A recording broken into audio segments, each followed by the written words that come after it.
Friends, आज के topics में हम डेनफास की वार्निंग और अलार्म और इससे रिलेटेड ट्रबल शूटिंग के बारे में डिस्कस करेंगे। ये पार्ट 2 है। पिछले पार्ट में हमने डेनफास की ड्राइव के अलार्म 1 से 10 तक डिस्कस किया था। इस पार्ट में हम उस आगे की जो अलार्म दिए होते हैं उसके बारे में डिस्कस करेंगे। चलिए दोस्तों, अब हम सबसे पहले इस स्लाइड में हमने सारे जितने भी अलार्म है डेनफास की ड्राइव का उसका डिस्क्रिप्शन 1 से 71 तक दिया हुआ है। इसमें आपको नंबर उसके साथ से उसके डिस्क्रिप्शन भी दिए हुए हैं।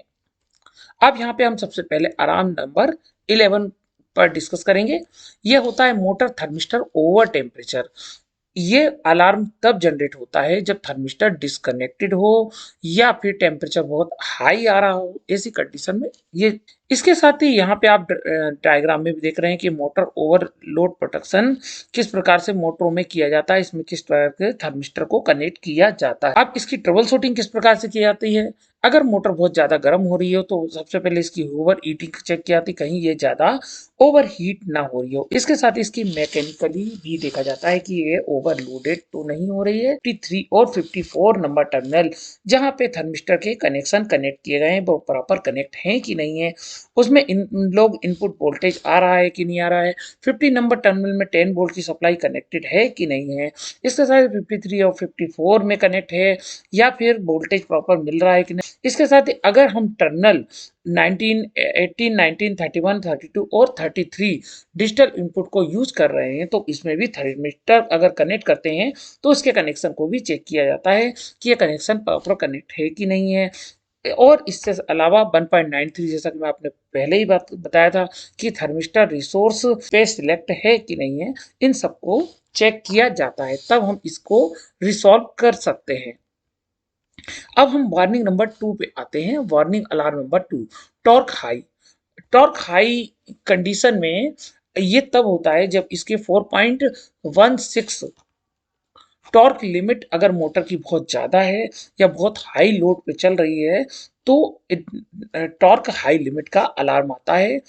अब इसकी ट्रबल शूटिंग को लेते हैं कि इसको किस प्रकार से रिजॉल्व किया जा सकता है। अगर एक्सेलरेशन डी एक्सेलरेशन टाइमिंग को घटाया और बढ़ाया जाता है तो इसके इसके द्वारा भी हम इस प्रॉब्लम को सॉल्व कर सकते हैं। इसमें अगर इसकी टॉर्क की मोटर की टॉर्क की लिमिट अगर ज्यादा है तो इसके रैंप अप टाइम को बढ़ाया जाता है।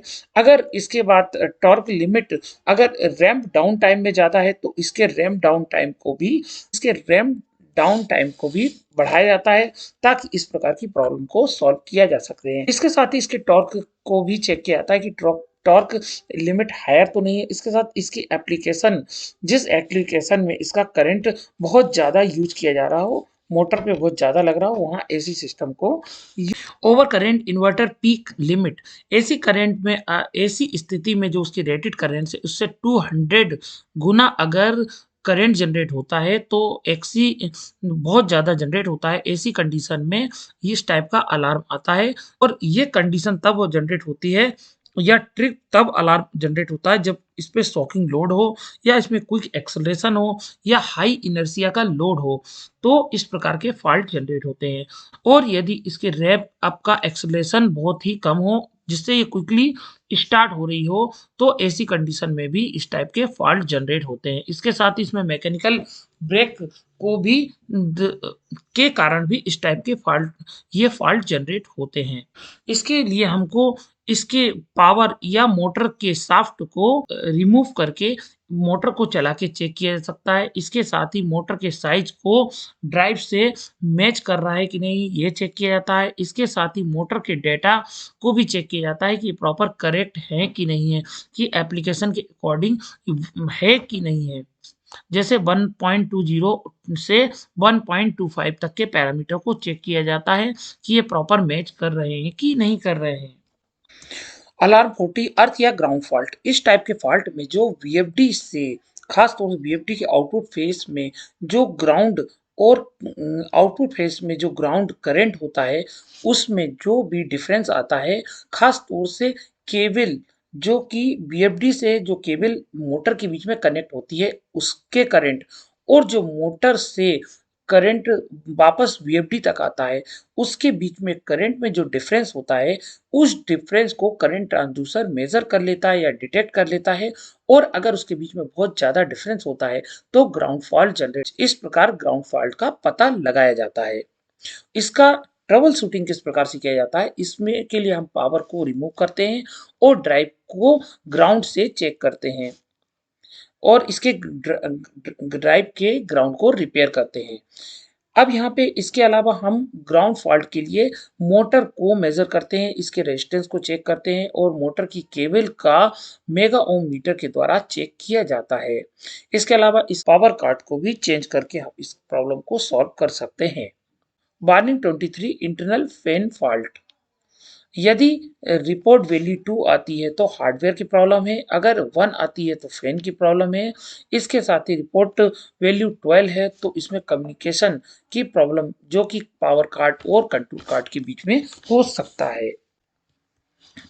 ऐसे में इसके पावर साइकिल को या ड्राइव को चेक करके फैन को वेरीफाई किया जा सकता है। इसके अलावा फैन में प्रॉपर फैन के ऑपरेशन को चेक किया जा सकता है। इसमें warning number 25 brake resistance short circuit. Brake resistance को मॉनिटर करने का एक कॉमन मेथड है। इसमें अगर ये ब्रेक रजिस्टर शॉर्ट सर्किट होता है तो इसको रिमूव किया जाता है और ब्रेक फंक्शन को डिसेबल किया जाता है। इसके अलावा हम चाहें तो उसको विदाउट ब्रेक फंक्शन का भी यूज करके हम इसको ड्राइव को ऑपरेट कर सकते हैं। और इसके अलावा पावर हम पावर को पहले हम पावर को रिमूव करेंगे, उसके बाद इसको ब्रेक को रिप्लेस कर देंगे। मीटर 2-15 को भी रिफर कर सकते हैं। Alarm number 29 heat sink temperature. इसमें हीट सिंक के अगर टेम्परेचर की वैल्यू से बहुत ज्यादा है तो इस ये अलार्म जनरेट होता है। इस अलार्म को हीट सिंक में लगे सेंसर के द्वारा जो कि आईजीबीटी मॉड्यूल के अंदर लगा होता है उसके द्वारा मेजर करते हैं। इसके टेम्परेचर को फॉल्ट को तब तक हम रीसेट नहीं कर सकते जब तक कि इसमें हीट सिंक का टेम्परेचर ड्रॉप ना हो जाए। यहाँ पे हम बहुत सी कंडीशन को चेक कर सकते हैं। एम्बियंट इसमें एम्बियंट टेम्परेचर हाई तो नहीं है, मोटर की केबल ज़्यादा लंबी तो नहीं है, एयर फ्लो क्लियरेंस प्रॉपर है कि नहीं है, एयर फ्लो ड्राइव के अंदर ब्लॉक तो नहीं है, हीट सिंक फैन डैमेज तो नहीं है या डर्टी हीटिंग सिंक तो नहीं है। इसके अलावा आईजीबीटी थर्मल T5J1 को भी चेक करना जरूरी होता है। Alarm 30 you face loss. यहाँ पे you face loss between the drive and motor is missing. यहाँ पे अगर यू फेस लॉस जो ड्राइव और मोटर जो ड्राइव के आउटपुट और मोटर के बीच में अगर मिसिंग होता है या केबल टूट जाती है, ऐसी कंडीशन में you face loss missing fault बताता है। और इसमें जो भी अगर यहाँ पे कोई भी इनिशियल स्टार्टिंग या मेंटेनेंस के टाइम पे अगर हमको काम करना है तो उसके लिए जो भी मेंटेनेंस का इंजीनियर या इलेक्ट्रीशियन है वो क्वालिफाइड हो, नहीं तो कोई भी घटना हो सकती है। तो ऐसी कंडीशन में इसको हमको इसके यू फेस के लिए केबल को चेक करना जरूरी होती है। ऐसा तो नहीं है कि मोटर का यू फेस या केबल यू या वी का जो मोटर है या केबल है वो फॉल्टी हो गई हो या केबल टूट गई हो, इसको चेक करना जरूरी होता है। अगर हम इसको रिपेयर कर देते हैं तो ऐसी कंडीशन में फॉल्ट को रिजॉल्व किया जा सकता है। अब यहाँ पे warning 4724 volt power supply low. Power supply on the power out of range. इसमें पावर सप्लाई की कार्ड अगर आउट ऑफ रेंज हो, यहाँ पे 3 पावर सप्लाई जनरेट होती हैं जो कि स्विच मोड पावर सप्लाई होती है। इसमें 24 5 वोल्ट और प्लस माइनस 18 वोल्ट की पावर सप्लाई इस पावर कार्ड में जनरेट होती है। इसके ट्रबल शूटिंग के लिए हम इसमें डिफेक्टिव पावर सप्लाई कार्ड को चेक करना जरूरी होता है। वार्निंग 48 1.8 वोल्ट पावर सप्लाई लो। यहाँ पे DC power supply control card में जो आउटसाइड, यहाँ पे भी हमको पावर कार्ड की सप्लाई को चेक करना पड़ता है। अगर वो प्रॉपर ना हो तो ऐसी कंडीशन में कंट्रोल कार्ड को ही चेंज करना पड़ता है, जैसा कि आप इस कंट्रोल कार्ड को देख रहे हैं। इसमें डिफेक्टिव कंट्रोल कार्ड को अगर आप रिपेयर कर सकते हैं तो रिपेयर कर दीजिए, नहीं तो उसको कंट्रोल कार्ड को चेंज करना पड़ता है। और इसके अगर आपके पास ऑप्शन प्रेजेंट हो, चेक द ओवर वोल्टेज। इसके अलावा कहीं वोल्टेज ओवरलोड वोल्टेज तो नहीं जनरेट हो रहा, इसको भी चेक करना पड़ सकता है। अलार्म 46 पावर सप्लाई कार्ड यहाँ सप्लाई पावर कार्ड जो होता है अगर आउट ऑफ रेंज है या अनदर किसी रीजन से डिफेक्टिव हीट सिंक फैन अगर फैन हीट सिंक का फैन डिफेक्टेड हो गया है तो यहाँ पे 3 सप्लाई जनरेट होती हैं जो कि एसएमपीएस के द्वारा होती हैं। यहाँ 24 वोल्ट, 5 वोल्ट और 18 वोल्ट। यहाँ power VLT 24 volt power supply MCB 107 24 volt 5 volt supply monitor and 3 phase voltage 3 supply monitor. यहाँ पे इन सभी पावर सप्लाई को चेक करना पड़ता है। इसके अलावा यहाँ पे डिफेक्टिव पावर सप्लाई 24 वोल्ट की पावर सप्लाई को प्रॉपर तरीके से चेक करना। अगर ये सही नहीं है तो डिफेक्टिव फैन को भी चेक कर सकते हैं। अगर ये फैन भी अगर प्रॉब्लम कर रहा है तब भी यहाँ पे पावर कार्ड पे इफेक्ट पड़ सकता है। Power card temperature sensor power card is either too hot या too cold. Check the ambient temperature and limit. Closing the filter, check the fan or check the power card.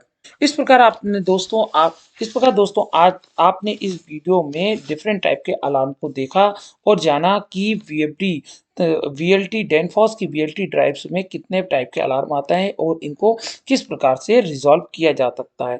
I hope मेरा video आपको पसंद आया होगा। ऐसे ही knowledgeable video पाने के लिए चैनल को सब्सक्राइब और वीडियो को लाइक कीजिए। फिर मिलते हैं एक नए वीडियो और नए टॉपिक्स के साथ।